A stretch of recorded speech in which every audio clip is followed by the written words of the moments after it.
Oil prices rose more than 1% on Monday as a key pipeline supplying the United States remained shut, while Russian President Vladimir Putin threatened to cut production in retaliation for a Western price cap on its exports.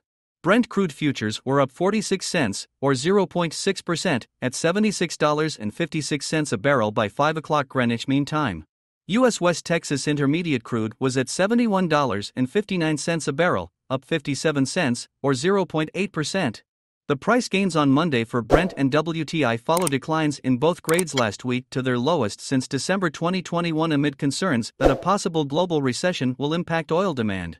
Oil prices are higher as the Keystone pipeline remains shut, China's COVID controls ease, and on concerns that Russia could reduce output, said Edward Moya, a senior market analyst for OANDA.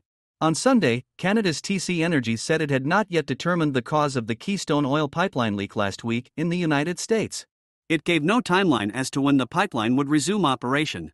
The 622,000 barrel per day Keystone line is a critical artery shipping heavy Canadian crude from Alberta to refiners in the U.S. Midwest and the Gulf Coast. China, the world's biggest crude oil importer, continued to loosen its strict zero-COVID policy, though streets in the capital Beijing remained quiet and many businesses stayed shut over the weekend, with residents saying a return to normal was a long way off. Putin said on Friday that Russia, the world's biggest exporter of energy, could cut production and would refuse to sell oil to any country that imposes a stupid price cap on Russian exports agreed by G7 nations. While the uncertainty surrounding European Union sanctions on Russian oil and the related price cap kept volatility high on prices, the sanctions have had a limited impact on global markets so far, ANZ analysts said in a note.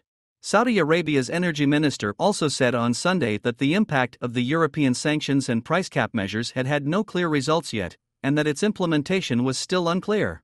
In the U.S., Treasury Secretary Janet Yellen forecast a substantial reduction in U.S. inflation in 2023, barring an unexpected shock.